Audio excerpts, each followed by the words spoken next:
एक देश, लेकिन सैकड़ों भाषाएं, हजारों जातियां, अलग अलग धर्म, अलग अलग परंपराएं।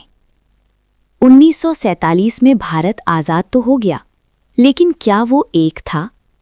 क्या 565 रियासतों, विभाजन के घावों, भाषाई मतभेदों और क्षेत्रीय असंतुलन के बीच ये देश एकजुट रह सकता था? आज हम जानेंगे राष्ट्रीय एकीकरण की कहानी, एक ऐसे राष्ट्र की कहानी जिसने विविधता को कमजोरी नहीं बल्कि शक्ति बनाया। अध्याय: राष्ट्रीय एकीकरण, विस्तृत अध्ययन। 1. राष्ट्रीय एकीकरण का अर्थ। राष्ट्रीय एकीकरण का मतलब सिर्फ भूगोल का जुड़ाव नहीं है, ये है भावनात्मक एकता, राजनीतिक स्थिरता, सांस्कृतिक सम्मान, आर्थिक संतुलन, सामाजिक समरसता। भारत जैसे विविध देश में एकीकरण एक निरंतर प्रक्रिया है। 2. आज़ादी के समय एकीकरण की चुनौतियां।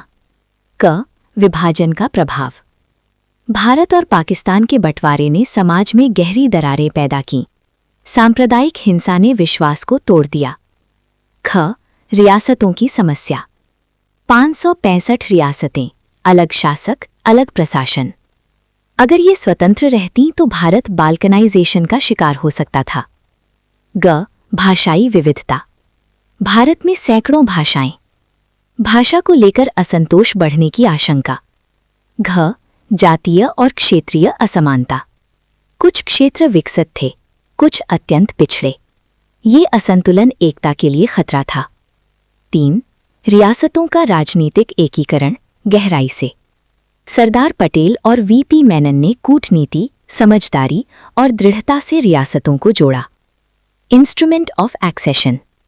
रियासतों से हस्ताक्षर करवाए गए कि वे रक्षा, विदेश नीति और संचार भारत को सौंपें।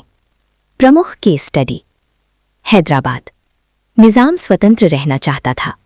1948 ऑपरेशन पोलो, 5 दिन में हैदराबाद का विलय। जूनागढ़, जनमत संग्रह से भारत में शामिल। कश्मीर, पाकिस्तान समर्थित कबायली आक्रमण, महाराजा हरि सिंह ने भारत में विलय किया। ये राजनीतिक एकीकरण राष्ट्रीय एकता की नींव बना। 4. संविधान, एकीकरण का कानूनी आधार। संविधान ने सभी नागरिकों को समान अधिकार दिए, धर्मनिरपेक्ष राज्य की स्थापना की, संघीय ढांचा अपनाया। केंद्र और राज्यों के बीच शक्तियों का संतुलन बनाया गया। 5. भाषाई पुनर्गठन।